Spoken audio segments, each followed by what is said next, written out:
নমস্কার। গল্প সঙ্গীত গল্পের আসরে আপনাদের স্বাগত। আজ আপনাদের পড়ে শোনাব সাহিত্যিক প্রভাত কুমার মুখোপাধ্যায়ের লেখা গল্প বউ চুরি।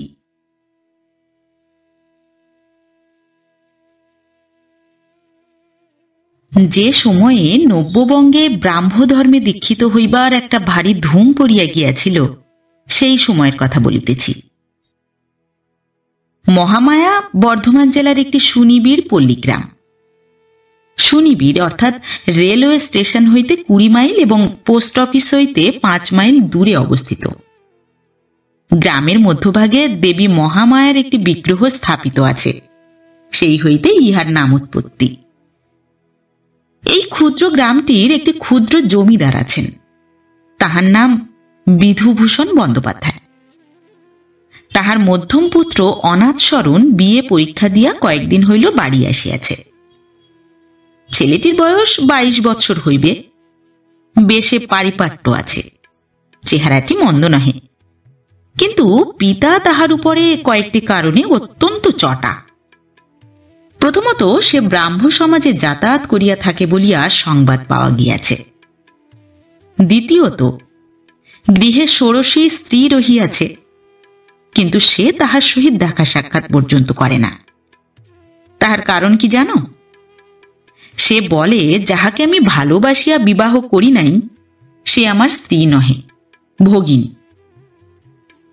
যদি জিজ্ঞাসা করো উহাকে বিবাহ করিলে কেন, সে বলিবে, যখন বিবাহ করিয়াছিলাম তখন আমার এ সমস্ত মতাদি ছিল না।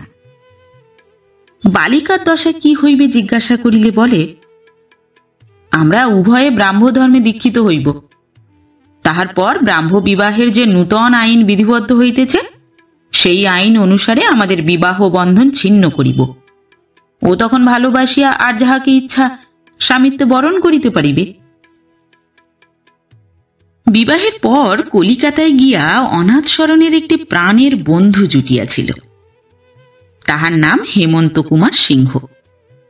সে দীক্ষিত ব্রাহ্ম। তাহার সহিত বন্ধুত্ব সূত্রপাতের অল্পকাল পরেই অনাথের মনে ধারণা জন্মিল যে সে হেমন্ত কুমারের দুঃসম্পর্কীয়া ভগিনী নগেন্দ্রবালাকে ভালোবাসে। মনের এই চপলতায় প্রথমে অনাথ অত্যন্ত লজ্জিত ও অনুতপ্ত হইয়াছিল, কিন্তু হেমন্ত কুমার তাহাকে সান্ত্বনা দিল। সে বলিল, ভালোবাসা একটি ঐশ্বরিক শক্তির বিকাশ, কোনো অবস্থাতেই তাহাকে পাপ স্পর্শিতে পারে না। বিশেষত হেমন্ত কুমারের প্রবল বিশ্বাস, প্রেম সম্পর্কবিহীন পূর্বরাগ বর্জিত বিবাহ বিবাহই নয়। অনাথ মন্দাকিনীকে ভালোবাসিয়া বিবাহ করে নাই, সুতরাং সে তাহার স্ত্রী নহে, ভগিনী। এই অদ্ভুত মত হেমন্তই অনাথের মস্তিষ্কে প্রবেশ করাইয়াছে। নগেন্দ্রবালাও যে অনাথের প্রতি প্রণয়শালিনী ইহাও দুই বন্ধু অনুমান করিয়া লইয়াছে। এই বিবাহ হইলেই যথার্থ আদর্শ বিবাহ হয়, ইহাই হেমন্ত কুমারের মত। কিন্তু অনাথের তথাকথিত স্ত্রী বর্তমানে তাহা অসম্ভব। নগেন্দ্রবালার প্রতি প্রণয় ব্যক্ত করিবার অধিকার পর্যন্ত অনাথের নাই।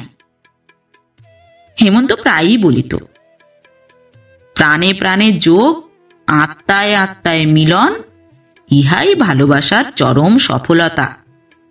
বিবাহ নাই হইল, কিন্তু নূতন ব্রাহ্ম বিবাহ আইন হইবার কথা উঠা পর্যন্ত তাহারা অন্যরূপ পরামর্শ করিয়াছে।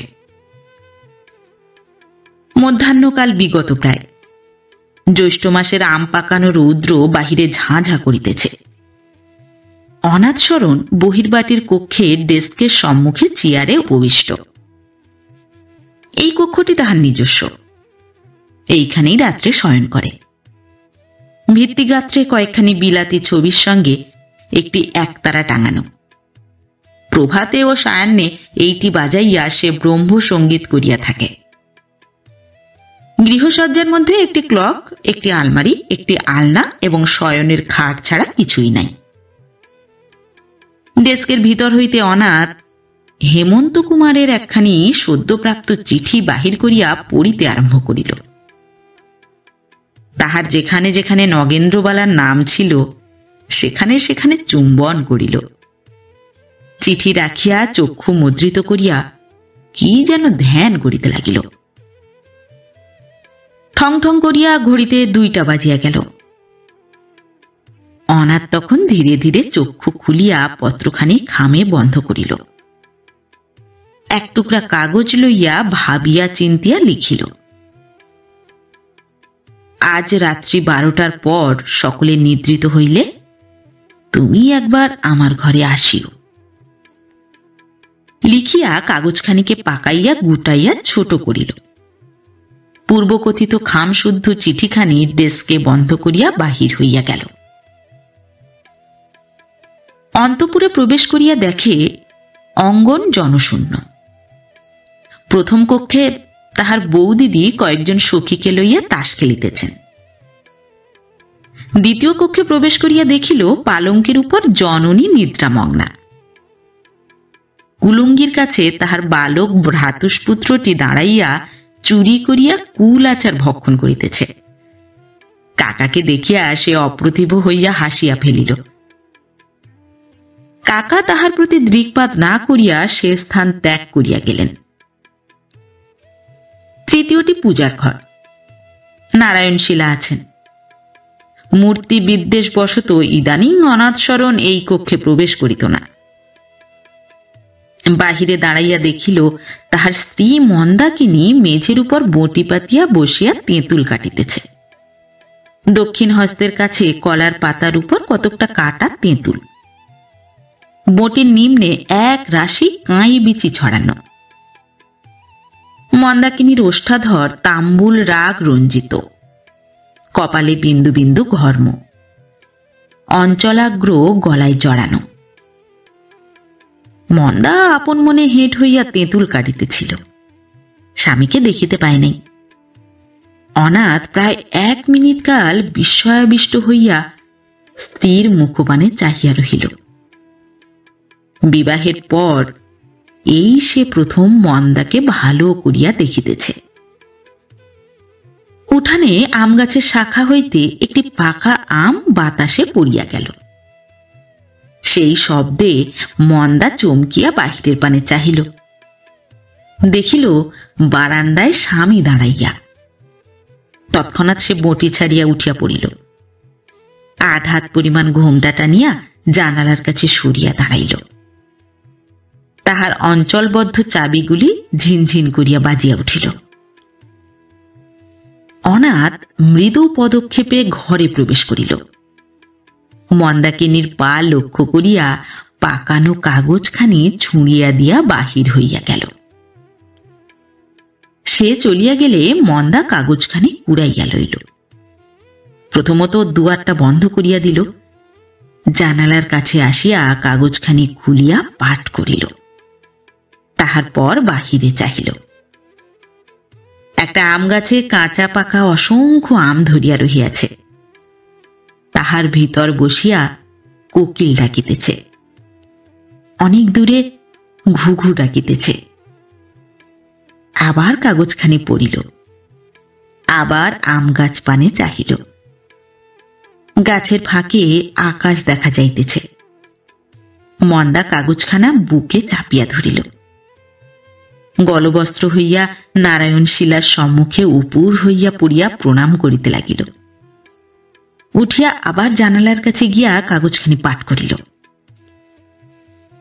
আজ তাহার জীবনের কি দিন! বিবাহের পর এই প্রথম স্বামী তাহাকে সম্ভাষণ করিলেন। জ্বর গায়ে মন্দার বিবাহ হইয়াছিল। ফুলশয্যা হইতে পায় নাই।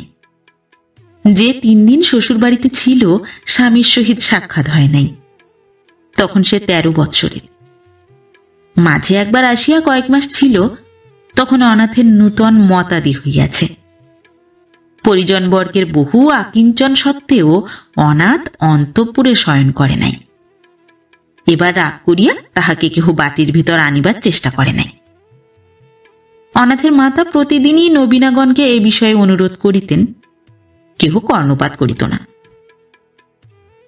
এতদিনে স্বামীর কি মনে পড়িয়াছে?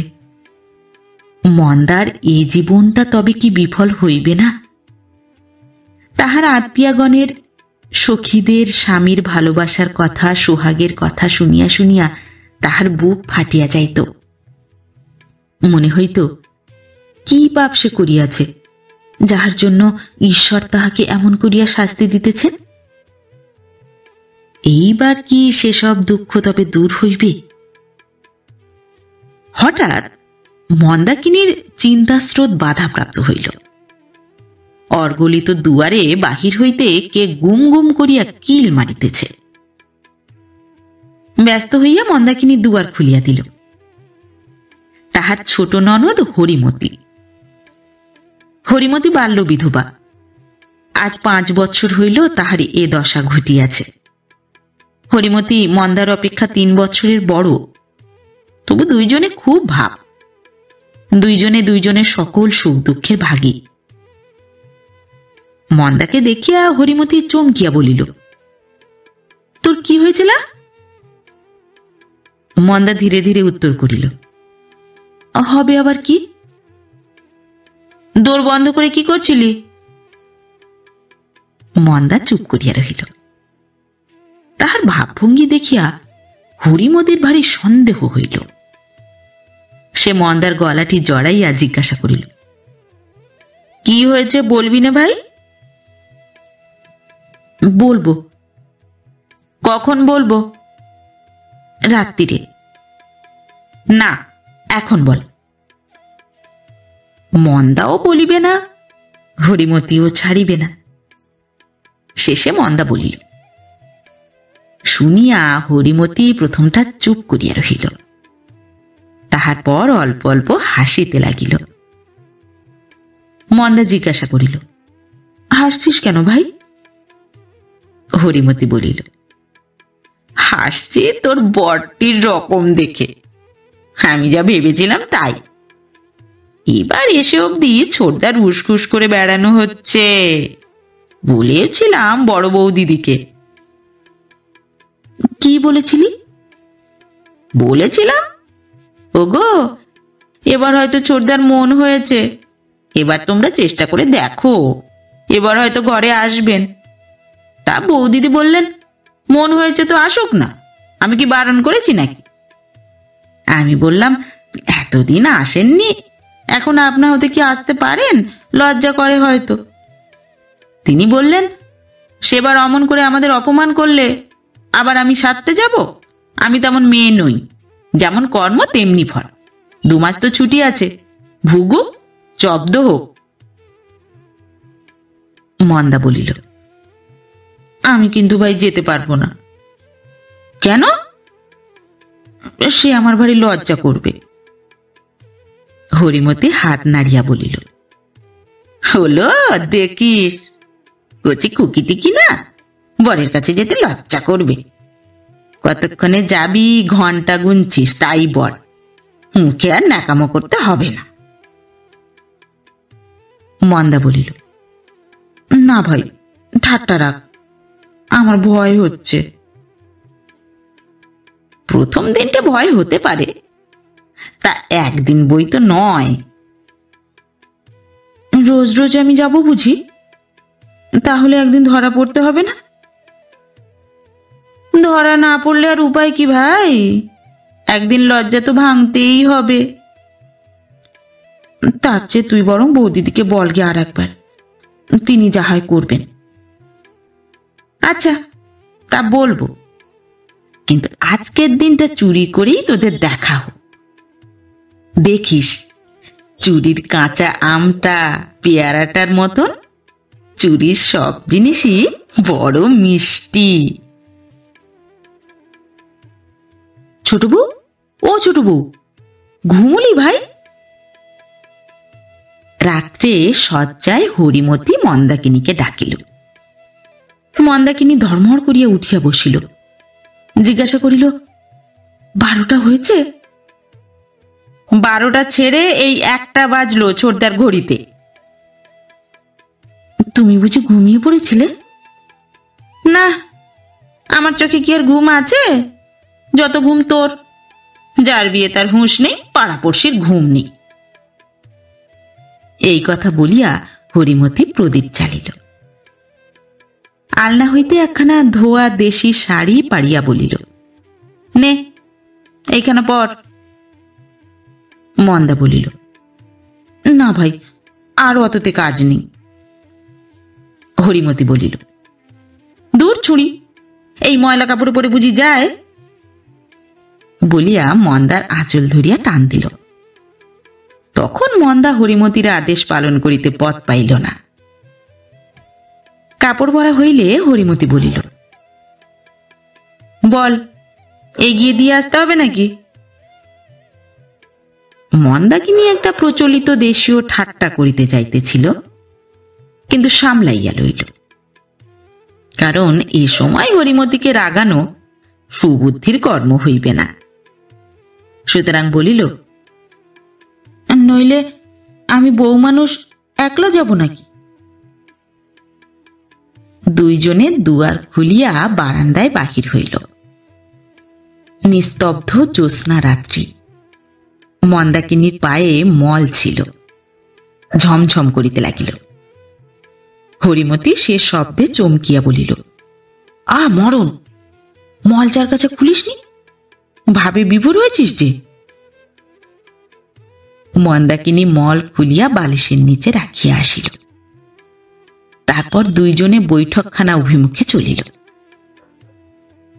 কাছাকাছি পর্যন্ত গিয়া হরিমতি মন্দাকিনীর কানে কানে বলিয়া দিল, দৌড় ভেজিয়ে রাখবো, আস্তে আস্তে সাবধানে আসিস এখন। বলিয়া সে ফিরিয়া গেল। মন্দা ধীরে ধীরে সিঁড়ি চারিটি ভাঙিয়া স্বামীর ঘরের বারান্দায় উঠিল।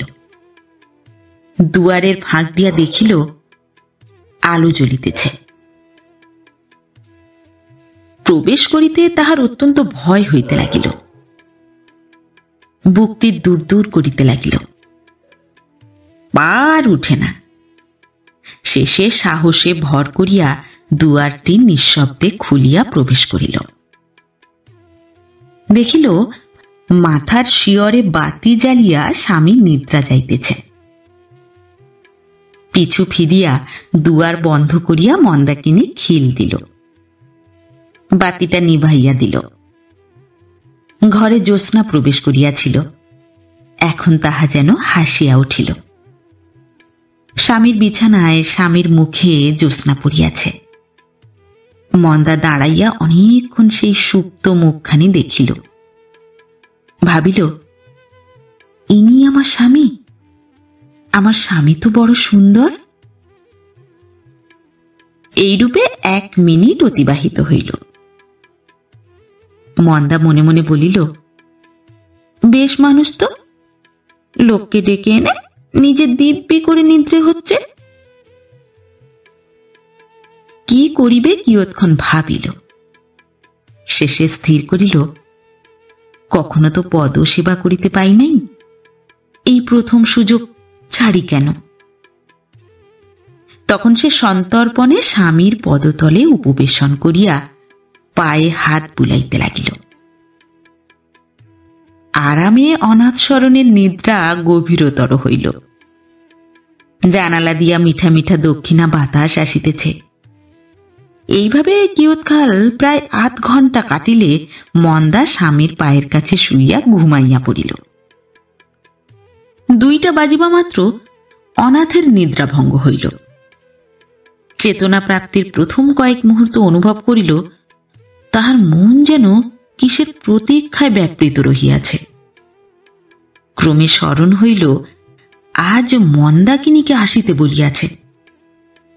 যতক্ষণ জাগিয়াছিল তাহারই প্রতীক্ষা করিতেছিল। যখন 12:30 হইয়া গেল তখন মন্দাকিনী আসিবে না বুঝিয়া শয়ন করিয়াছে। এই ভাবিতে ভাবিতে পার্শ্ব পরিবর্তন করিল। অমনি তাহার পা মন্দাকিনীর গায়ে ঠেকিল। কোমল স্পর্শে অনাথ বিস্মিত হইয়া উঠিয়া বসিল। দেখিল মন্দাকিনী ঘুমাইতেছে। জ্যোৎস্না তখন সরিয়া গিয়াছে। মন্দাকিনীর মুখখানির উপর পড়িয়াছে। সেই আলোকে অনাথ সুপ্তিমগ্না নবযৌবনা পত্নীকে দেখিতে লাগিল। বড় সুন্দর বলিয়া মনে হইল। ঠোঁটখানি এক একবার কাঁপিয়া উঠিতেছে। মন্দা বুঝি তখনও স্বপ্ন দেখিতেছিল। স্ত্রীর মুখপানে চাহিয়া অনাথ ভাবিতে লাগিল, এ বড় সুন্দর তো, এ যেন নগেন্দ্র বালার চেয়েও সুন্দর। 2-3 মিনিট এইভাবে কাটিলে অনাথ সহসা মুখ ফিরাইয়া লইল। চক্ষু বুজিয়া অস্ফুট স্বরে বলিল, হে ঈশ্বর, আমার হৃদয়ে বল দাও। চন্দ্রালোক হৃদয়ের দুর্বলতা আনয়ন করে ভাবিয়া অনাথ তাড়াতাড়ি বাতিটা জ্বালিয়া ফেলিল। কেরোসিনের তীব্র আলোকে মনে হইল বুঝি স্বপ্ন জরিমা ভাঙিয়া গিয়াছে। মন্দাকিনীর পায়ে হাত দিয়া তাহাকে জাগাইল। মন্দা উঠিয়া অত্যন্ত সংকুচিত হইয়া পড়িল। কাপড় চোপড়গুলো কিছুতেই যেন আর বাগ মানে না। অনেক চেষ্টার পর রীতিমতো ঘোমটা দিয়া অনাথের পানে একবার আর চোখে চাহিয়া মুখ নত করিয়া বসিল। অনাথ ডাকিল, মন্দাকিনী। মন্দা নিমেষ মাত্রকাল ঘোমটার ভিতর হইতে অনাথের পানে দৃষ্টি নিক্ষেপ করিল, পরে চক্ষু নামাইল। মন্দাকিনী, আজ তোমায় কেন ডেকেছি জানো? মন্দা ঘাড় নাড়িয়া বলিল সে জানে না। অনাথ বলিল, তবে শোনো, আমার সঙ্গে তোমায় কলকাতায় যেতে হবে, যাবে? মন্দা উত্তর করিল না। অনাথ বলিল, যাবে কি? অতি মৃদু স্বরে মন্দা বলিল, আমাকে যেখানে নিয়ে যাবে সেইখানে যাব। আমার বাপ মার অমতে অজান্তে যেতে পারবে? মন্দা কোনো উত্তর করে না। অনাথ বলিল, কথা কও, এখন লজ্জার সময় নয়, যেতে পারবে? বলো। মন্দা বলিল, মা বাপের অজান্তে কেন? তাদের অনুমতি নাও না, এখন তো সকলেই বিদেশে স্ত্রী নিয়ে যাচ্ছে। সে প্রস্তাব আমি হারু কাকাকে দিয়ে করিয়েছিলাম, বাবার মত নেই। বলেছেন ওর এখন মতিগতির স্থিরতা কি, নিজে যে চুলোয় ইচ্ছে হয় সেই চুলোয় যাক। বাড়ির বউটাকে যে জুতো মোজা পরিয়ে ব্রাহ্ম সমাজে নিয়ে যাবে সে আমি বেঁচে থাকতে দেখতে পারবো না। তুমি আমায় ব্রাহ্ম সমাজে নিয়ে যাবে সত্যি কি? আমরা দুজনে পবিত্র ব্রাহ্ম ধর্মে দীক্ষিত হব। মন্দাকিনী প্রমাদ গণিল, স্বামী কি রহস্য করিতেছেন? বলিল, আমি ঠাকুর দেবতা মানি, কি করে ব্রহ্মজ্ঞানী হব? অনাথ রীতিমতো গাম্ভীর্যের সহিত বলিল, ও সকল বিশ্বাস তোমায় পরিত্যাগ করতে হবে, ওসব ভুল। আমি কি করে এক ঈশ্বরে বিশ্বাস করি? তুমি লেখাপড়া শিখেছ, আমার কি বুদ্ধি আছে? তোমাকে লেখাপড়া শেখাবো, কলকাতায় গিয়ে সমস্ত বন্দোবস্ত করে দেব, মেয়েদের স্কুলে ভর্তি করে দেব। মন্দাকিনী ঘাড় নাড়িয়া বলিল, লেখাপড়া যদি শিখতে হয় তবে আমি তোমার কাছে শিখব, বুড়ো বয়সে আমি স্কুলে যেতে পারবো না। অনাথ কিয়ৎক্ষণ চুপ করিয়া থাকিয়া বলিল, তুমি ভুল বুঝছ, আমরা দুজনে একত্রে এক বাড়িতে থাকবো না তো। মন্দাকিনী বিস্মিত স্বরে জিজ্ঞাসা করিল, তবে আমি কোথায় থাকব?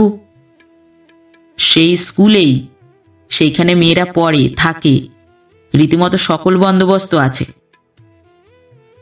মন্দা স্থির স্বরে বলিল, তবে আমি যাব না। অনাথ দেখিল যেখানে রোগ সেখানে চিকিৎসা হইতেছে না, সকল কথা খুলিয়া বলা আবশ্যক। বলিল, কেন আমি এতদিন তোমার সঙ্গে দেখা সাক্ষাৎ করিনি, তুমি কিছু শুনেছ? মন্দা বলিল, শুনেছি, কিন্তু ভালো বুঝতে পারিনি। তবে বুঝিয়ে বলি শোনো। প্রথমত, আমাদের বিবাহ ভালোবাসার বিবাহ নয়। দ্বিতীয়ত, তার অনুষ্ঠানাদি পৌত্তলিক মত অনুসারে হয়েছে। এই দুটি কারণে আমার মতে আমাদের বিবাহ অসিদ্ধ। সুতরাং তুমি আমার স্ত্রী নও, বোনের মতো, বুঝলে? না, ছি ছি। তবে আর একটা কথা খুব স্পষ্ট করে বলি, শোনো, আমি তোমায় ভালোবাসিনি। মন্দা বলিল, তা তো দেখতেই পাচ্ছি। আমি আর একজনকে ভালোবাসি। তবে আমায় কলকাতায় নিয়ে কি করবে? দেখো মন্দা, আমি তোমায় ভালো না বেশে বিয়ে করেছি, সেই তোমার প্রতি যথেষ্ট অত্যাচার করা হয়েছে। তার উপর তোমার বাকি জীবনটা নিষ্ফল করে দিয়ে আর সর্বনাশ করব না। আমরা দুজনেই ব্রাহ্ম ধর্ম গ্রহণ করলে আমাদের বিবাহ বন্ধন ছিন্ন করা যাবে। তখন তুমি স্বাধীন হবে, যাকে ইচ্ছে বিবাহ করো। এই জন্যে কলকাতায় গেলে আমাদের একত্র বাস অসম্ভব। সব কথা বুঝতে পারলে? মন্দাকিনী বেশি করিয়া ঘুমটা দিল। কোনো উত্তর করিল না, প্রশ্ন করিল না, কাঠের পুতুলের মতো বসিয়া রহিল। কিয়ৎক্ষণ পরে অনাথ জানিতে পারিল মন্দা কাঁদিতেছে। ইহাতে অনাথ মনে ক্লেশ অনুভব করিল। ইচ্ছা করিল মন্দার মুখের আবরণ খুলিয়া তাহার চক্ষু দুইটি মুছাইয়া দেয়, কিন্তু তাহার তীক্ষ্ণ কর্তব্য জ্ঞান তাহাকে বাধা দিল। এই গভীর রাত্রে নির্জন গৃহে যুবতী স্ত্রীলোকের অঙ্গস্পর্শ করা নীতিসঙ্গত বলিয়া মনে হইল না। সুতরাং শুধু বলিল, মন্দা, কাঁদো কেন? আমি তোমার মঙ্গলের জন্যই তো বলছি। কিন্তু মন্দাকিনী কিছুই বলিল না, তাহার ক্রন্দনও থামিল না। অনাথ ডাকিল, মন্দা। এবার স্বর অন্যরূপ, এ যেন আদরের স্বর। এ স্বর শুনিয়া মন্দা বেশি কাঁদিতে লাগিল। অনাথ বিস্মিত হইয়া ভাবিল, এ কথায় মন্দার এত দুঃখ কেন, এত ক্লেশ কেন? একটা ভাবি পরিত্রাণের আনন্দ অনুভব করিল না? আমি ভালোবাসি না, ভালোবাসিতে পারি না, তাহা জানে। এ বন্ধন ছিন্ন হইলে জীবনের সুখময় পথে চলিবার অবসর পাইবে। তথাপি এ প্রস্তাবে এত দুঃখ কেন? তবে কি আমায় ভালোবাসে? এই সময় ঘড়িতে টং টং করিয়া 3টা বাজিল। মন্দা উঠিয়া বলিল, আমি যাই। অনাথ মন্দাকে স্পর্শ করিল, তাহার হাতখানি ধরিল, ধরিয়া বলিল, তোমার মনের কথা আমায় খুলে বলো মন্দা। মন্দা কম্পিত স্বরে উত্তর করিল, আমার এখন মাথার ঠিক নেই। তবে কাল আবার এসো। আসবে? দেখব। দেখব না মন্দা, কাল নিশ্চয়ই এসো। অনাথের কণ্ঠস্বরে একটা আগ্রহ ধ্বনিত হইল। মন্দা বলিল, আচ্ছা, বলিয়া সে বাহির হইয়া গেল। পরদিন যখন অনাথের নিদ্রাভঙ্গ হইল, তখন অনেক বেলা হইয়াছে। প্রথমেই মন্দাকিনীর অশ্রুপূর্ণ চক্ষু দুটি ছবির মতো তাহার মনে উদয় হইল। অনাথ উঠিয়া বসিল, দেখিল চুলে পরিবার একটি সোনার কাঁটা বিছানায় পড়িয়া রহিয়াছে। সেটি তাড়াতাড়ি বাক্সের মধ্যে লুকাইয়া ফেলিল। প্রাতে সে প্রতিদিন সঙ্গীত ও উপাসনা করিয়া থাকে, কখনো বাদ যায় না। আজ আর তাহা হইয়া উঠিল না। আজ তাহার মনটা বড় উদ্ভ্রান্ত। গ্রামের বাহিরে নদী তীরে গিয়া অনাথ পদচারণা করিতে লাগিল। কিয়ৎ পরে দেখিতে পাইল বাটির একজন ভৃত্য মাখন সর্দার ছুটিতে ছুটিতে তাহার অভিমুখে আসিতেছে। হঠাৎ অমঙ্গল আশঙ্কায় তাহার মন চমকিয়া উঠিল। কি হইয়াছে? ও কি আমাকে ডাকিতে আসিতেছে? মন্দাকিনীর কিছু হয় নাই তো? অথবা সে কিছু করিয়া বসে নাই তো? মাখন সর্দার নিকটস্থ হইলে অনাথ দেখিল সে কাঁদিতেছে। দ্রুত স্বরে জিজ্ঞাসা করিল, কিরে মাখন, কি হয়েছে? মাখন কাঁদিতে কাঁদিতে বলিল, আর দাদা ঠাকুর, সর্বনাশ হয়েছে। রোজা ডাকতে যাচ্ছি, কাটি ঘা। কাটি ঘা অর্থে সর্বাঘাত। অনাথ ভাবিল মন্দাকিনীকে সর্পে দংশন করিয়াছে। মাখন ততক্ষণ অনেক দূরে, কাহারে রূপ হইয়াছে তাহা জিজ্ঞাসা করা হইল না। তখনই অনাথ বাড়ি ফিরিল। প্রথমে সহজ পদবিক্ষেপ আরম্ভ করিয়াছিল, ক্রমে গতির বৃদ্ধি করিল, পরে দৌড়িতে লাগিল। সদর দরজায় বাড়িতে আসিতে একটু ঘুরিতে হয়। বাগানের দুয়ার দিয়া প্রবেশ করিল। বাগানে বাগানে বাড়ির কাছাকাছি আসিয়া কিয়ৎ দূরে গাছের আড়ালে হরিমতি ও মন্দাকিনীকে দেখিতে পাইল।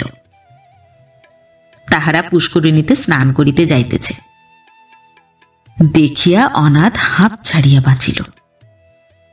উভয়েরই মাথার কাপড় খোলা, মন্দাকিনীর মুখখানি বিষণ্ণতা মাখা, হরিমতির চক্ষু দুইটি কৌতুকপূর্ণ। প্রথমে হরিমতিরা অনাথকে দেখিতে পায় নাই, কাছাকাছি আসিয়া দেখিতে পাইল। মন্দাকিনী ব্যস্ত হইয়া ঘোমটা দিল। হরিমতি অনাথের প্রতি যেন গোপনে হাস্য করিতেছে, যেন তাহার চক্ষু দুইটি দাদাকে বলিতেছে, আমি সব জানি গো, সব জানি। অনাথ জিজ্ঞাসা করিল, হরি, কাকে সাপে কামড়েছে? হরিমতি বিস্মিত হইয়া বলিল, সাপে কামড়েছে? কই, কাকে তা তো জানি নে। অনাথ বৈঠকখানায় গিয়া শুনিল মাখন সর্দারের স্ত্রীকে সর্পদংশন করিয়াছে। তখন সে মাখনের বাড়ির অভিমুখে চলিল। সেখানে গিয়া দেখিল অনেক লোক জমিয়াছে। রোজাগণ উচ্চস্বরে মন্ত্র পড়িতেছে, কিন্তু স্ত্রীলোকটি কিছুতেই বাঁচিল না।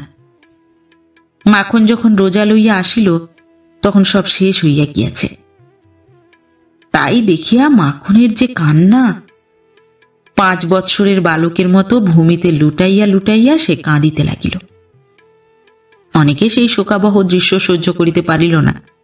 হায় হায় করিতে করিতে সে স্থান পরিত্যাগ করিয়া গেল। অনাথ চক্ষু মুছিতে মুছিতে বাড়ি ফিরিল।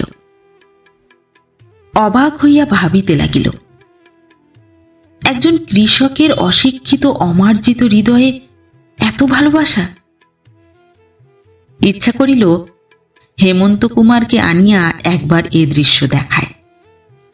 সে সর্বদা বলিয়া থাকে, পূর্বরাগ বর্জিত মন্ত্র পড়া বিবাহে ভালোবাসা কিছুতেই জন্মিতে পারে না, তাহা একেবারেই অসম্ভব।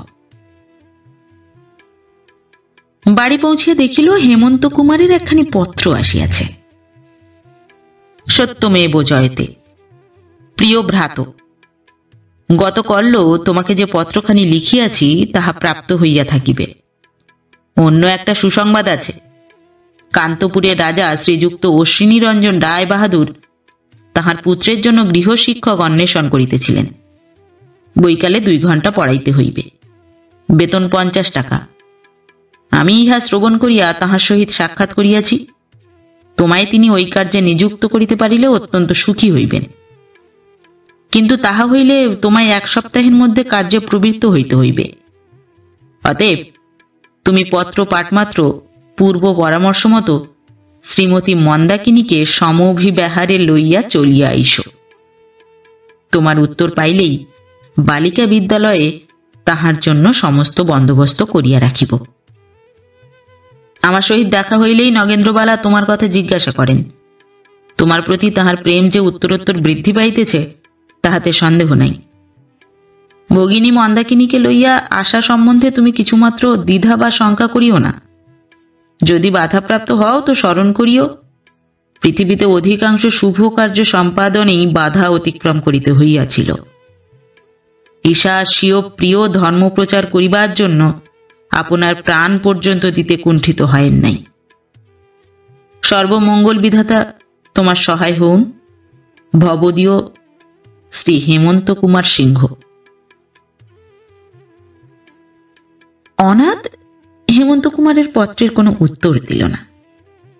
মন্দাকিনীর অশ্রুমাখা মুখখানি কেবল তাহার মনে পড়িতে লাগিল।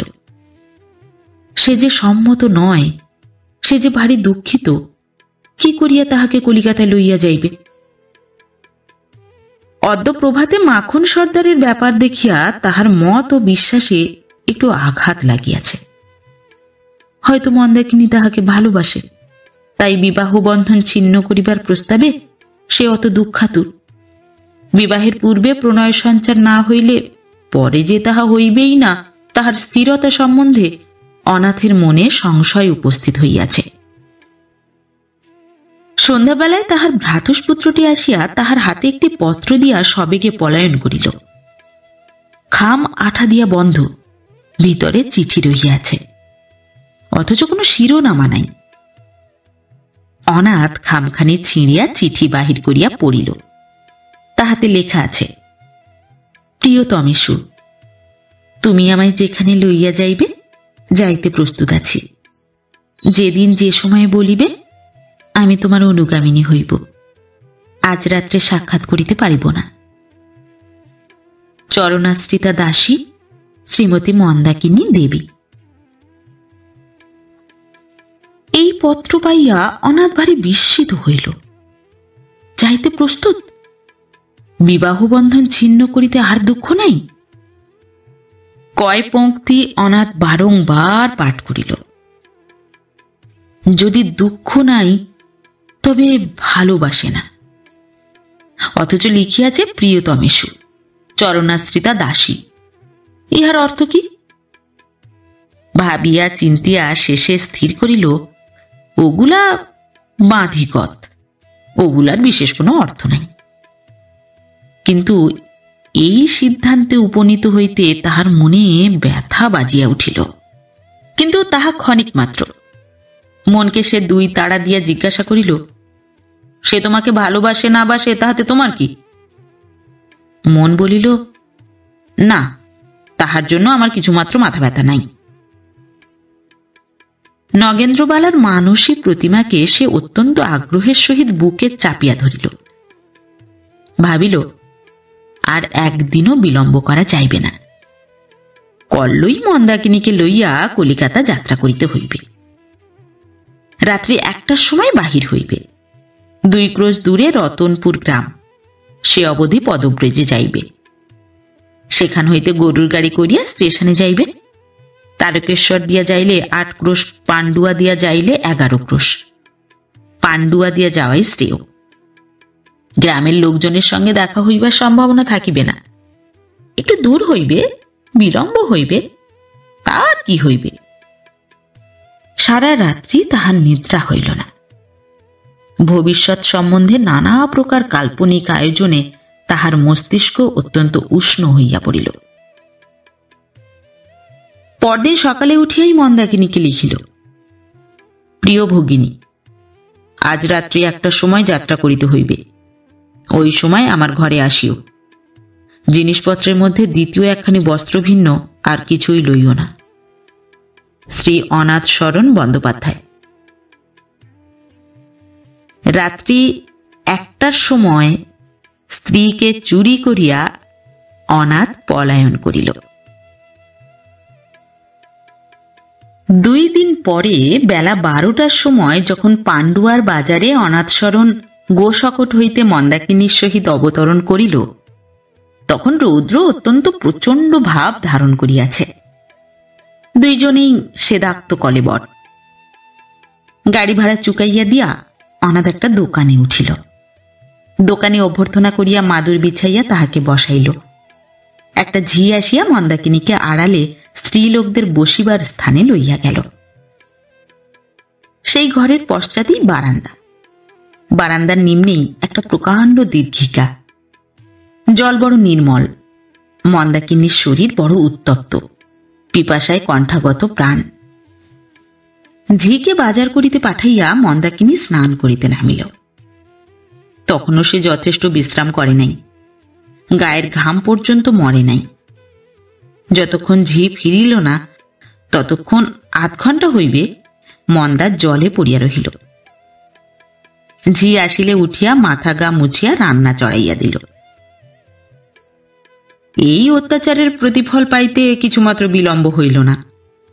রন্ধন সমাপ্ত হইবার পূর্বেই মন্দা প্রবল জ্বরে আক্রান্ত হইল। অনাথ স্নান করিয়া জল খাইয়া স্টেশনে গিয়াছিল গাড়ির খবর লইতে এবং হেমন্ত কুমারকে টেলিগ্রাম পাঠাইতে। ফিরিয়া আসিয়া দেখে এই ব্যাপার।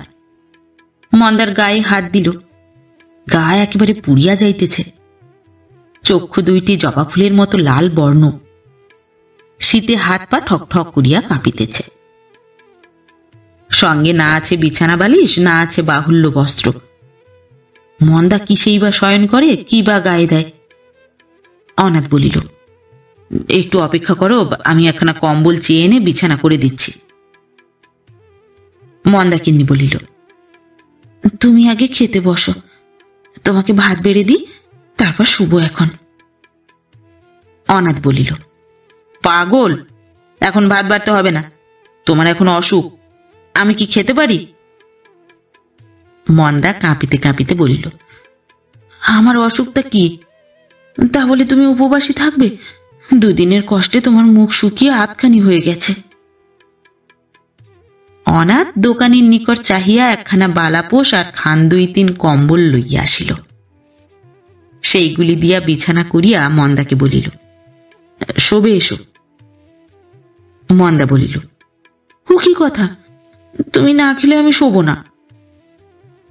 অনাথ শুনিল না, মন্দাকিনীকে শয়ন করাইল। বিছানায় শুইয়া মন্দাকিনী 2-3 বার বলিল, ভাত বেড়ে নিয়ে খাও তুমি, আপনি ঠান্ডা হয়ে গেলে খেতে কষ্ট হবে। কিন্তু আর বেশিক্ষণ জিদ করিবার শক্তি তাহার রহিল না। অল্পে অল্পে জ্বর ঘুরে অচেতন হইয়া পড়িল।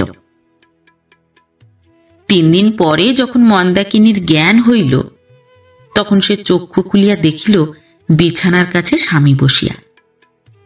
অনাথ জিজ্ঞাসা করিল, মন্দা, কেমন আছো? মন্দা বলিল, ভালো আছি, তুমি ভাত খেয়েছ? বলিতে বলিতে আশেপাশে দৃষ্টি করিয়া দেখিল সে দোকান নহে, কাহার গৃহ, পালঙ্কের উপর শয়ন করিয়া রহিয়াছে। জিজ্ঞাসা করিল, এ কি, আমি এ কোথায় রয়েছি? অনাথ বলিল, মন্দা, তোমাকে যে আর কথা কইতে শুনবো তা ভাবিনি। 3 দিন কেটে গেছে, এখানকার জমিদারের বাগান বাড়ি। মন্দা বলিল, 3 দিন? হ্যাঁ মন্দা, 3 দিন তুমি অচেতন হয়েছিলে।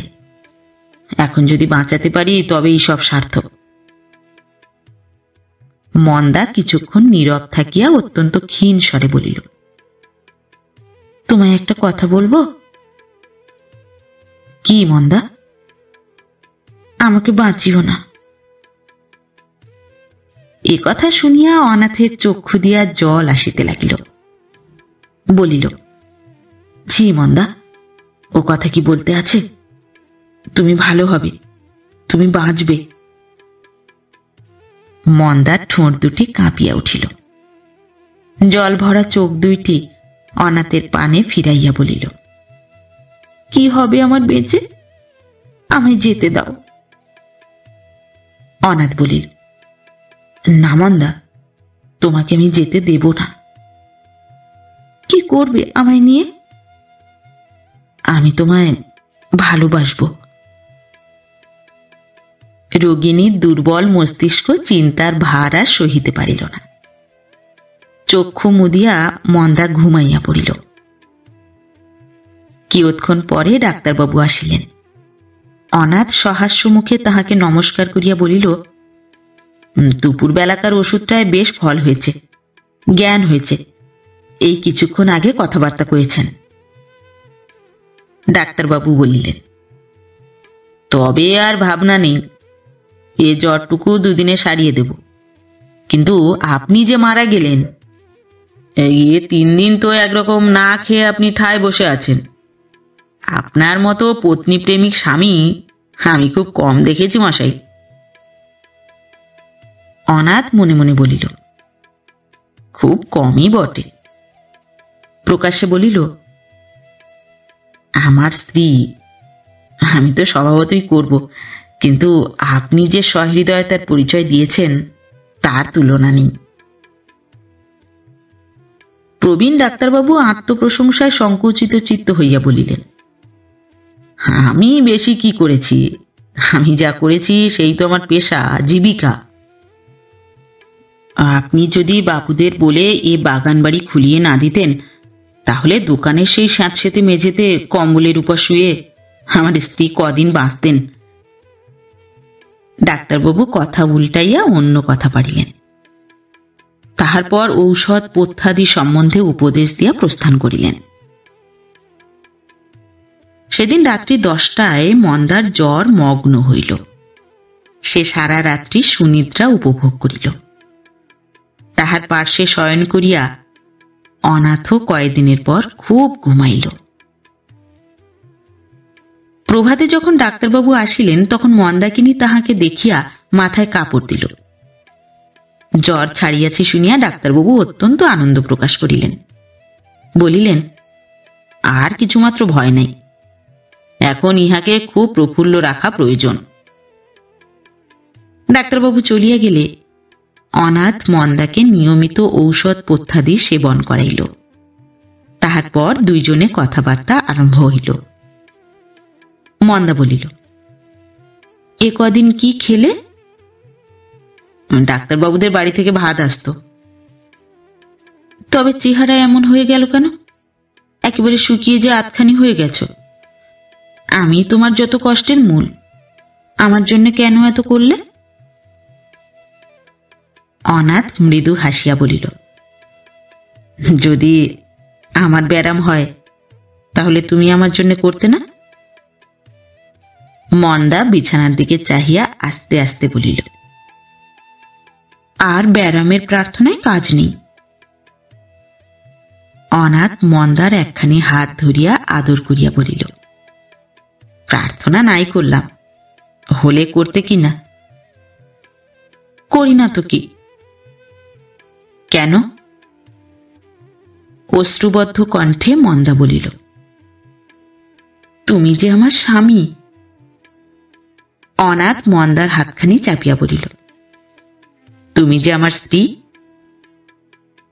মন্দা সস্মিত মুখে জিজ্ঞাসা করিল, কবে থেকে?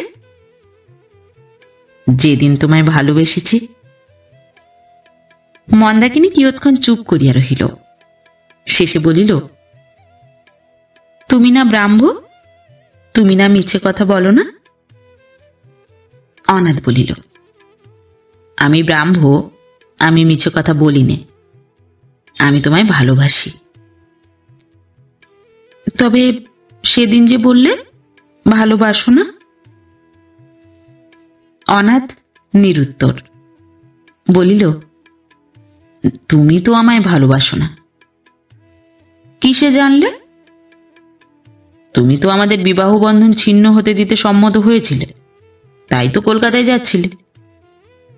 মন্দা হাসিয়া বলিল, তাই বুঝি? কি তবে? আমি বুঝি আসতে চেয়েছিলাম, ঠাকুরজি তো আমাকে পাঠালে। তার ভারী ইচ্ছে তোমার আর একটি বিয়ে হয়। হ্যাঁ, পাত্র ঠিক করে দিয়েছিল। কে? যমরাজ। অনাথ হাসিতে লাগিল। মন্দা বলিল, ঠাকুরজি বলেছিল, তোকে যেমন দাদা বাড়ি থেকে চুরি করে নিয়ে যাচ্ছে, তুই তেমনি পথে তার মন ডাকাতি করবি, না যদি পারিস তবে। অনাথ বাধা দিয়া বলিল, তবে ওই বিয়ের বন্দোবস্ত? তা ডাকাতি করেছ বটে, এদিকে অন্য বিয়ের জোগাড় যন্ত্রটিও বেশ করে তুলেছিলে। মন্দা বলিল, কিন্তু সে ভালোবাসার বিয়ে হচ্ছিল না, তাই ব্যাঘাত হলো। কখন আমি তোমার মনে ডাকাতিটি করেছি শুনতে পাই না? সেসব পরে বলবো। কখন করেছি সেইটা বলো না। কখন? যেদিন আমার বিছানায় পার তলায় শুয়ে ঘুমোচ্ছিলে তখন আরম্ভ করেছো আর কি, তারপর সারা পথে। চাণক্য পণ্ডিত বধূগণের প্রতি উপদেশ দিয়াছেন, ঘৃত কুম্ভা সমা নারী এবং তপ্তাঙ্গর সম পুরুষকে একত্র স্থাপন করিবে না, করিলে বিপদ ঘটিতে পারে। সেই নরনারী যদি স্বামী স্ত্রী হয় এবং তাহাদের বয়স যদি তরুণ হয়, তাহা হইলে কি আর রক্ষা আছে? মন্দা অল্প হাসিতে হাসিতে বলিল, পথে কেন তবে আত্মসমর্পণ করনি? অনাথ কিছু না বলিয়া স্ত্রীর মুখের পানে চাহিয়া রহিল। মন্দা মৃদুস্বরে বলিল, নগেন্দ্রবালা? আমার স্বামীকে নগেন্দ্রবালা নেবে? নগেন্দ্রবালার বড় সাধ্যি। চলো একবার কলকাতায়, তাকে আমি দেখব। অনাথ বলিল, কলকাতায় তো যাব না, পশ্চিম যাব আমার শরীর সারাতে। মন্দা এ কথা যেন কানে তুলিল না, জিজ্ঞাসা করিল, সত্যি সে তোমায় ভালোবাসে? তাহলে তার তো ভারী দুঃখ হবে। সে আমায় ভালোবাসে কিনা সেই জানে, আর ঈশ্বর জানেন। বলেনি? জিজ্ঞাসা করনি? তার সঙ্গে কখনো এ কথা হয়নি। তুমি ভালোবাসতে তা সে জানে? কি করে জানবে? মন্দা অভিমান ভরে বলিল, সে না জানুক, তুমি তো বাঁচতে। অনাথ বলিল, ওই আর বাঁচতাম।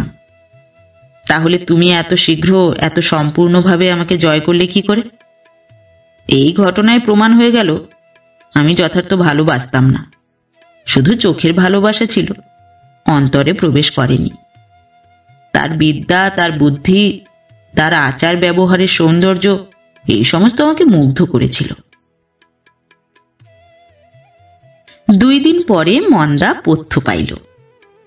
2টি দিন দুইজনে বাগান বাড়িতে বড়ই আনন্দে যাপন করিল। আজ সন্ধ্যায় ডাক্তারবাবুদের বাড়ি নিমন্ত্রণ খাইয়া কল্ল প্রভাতের গাড়িতে তাহারা মুঙ্গের যাত্রা করিবে। সমস্ত ঠিকঠাক। সন্ধ্যার পর ডাক্তারবাবুর বৈঠকখানায় বসিয়া অনাথ হেমন্ত কুমারের নিকট হইতে এই পত্র পাইল।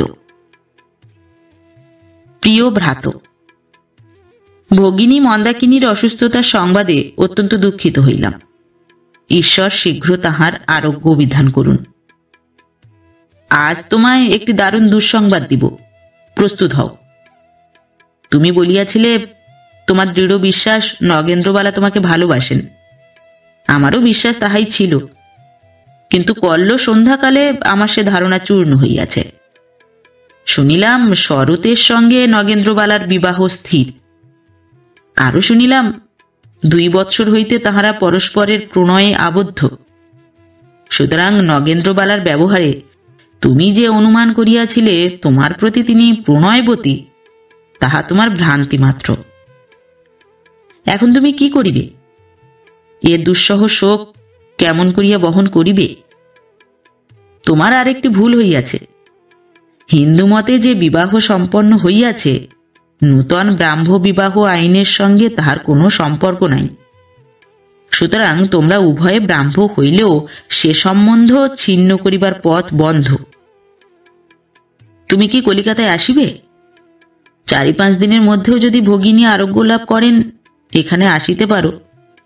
তাহা হইলেও পূর্বকথিত রাজবাড়ির সেই কার্যটি হস্তান্তরিত হইবে না।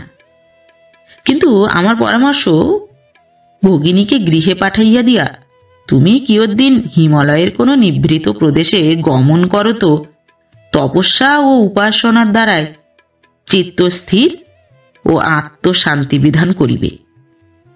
ভবদীয় শ্রী হেমন্ত কুমার সিংহ। রাত্রি 9টার পর ডাক্তারবাবুর বাড়ি হইতে ফিরিয়া অনাথ স্ত্রীকে পত্রখানি দেখাইল। মন্দা পড়িয়া হাসিয়া বলিল, তবে আর নগেন্দ্রবালার উপর আমার রাগ নেই।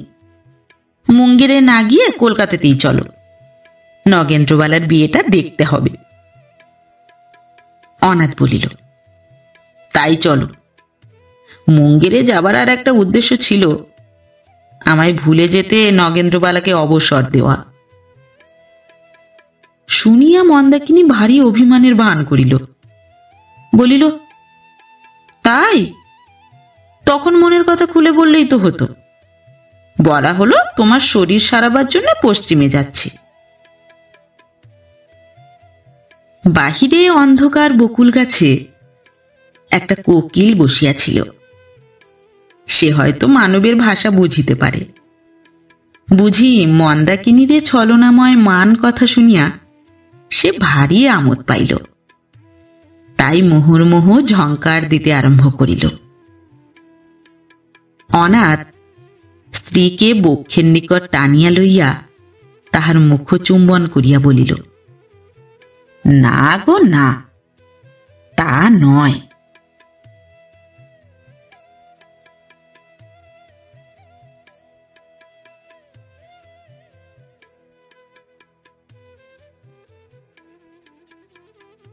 নমস্কার। নতুন একটি গল্প নিয়ে খুব শিগগির ফিরে আসছি। ততক্ষণ সবাই ভালো থাকবেন, সুস্থ থাকবেন। গল্প পাঠ কেমন লাগলো অবশ্যই কমেন্ট করে জানাবেন, এবং ভিন্ন ভিন্ন স্বাদের অডিও স্টোরি শোনার জন্য অবশ্যই চ্যানেলটি সাবস্ক্রাইব করবেন। ধন্যবাদ।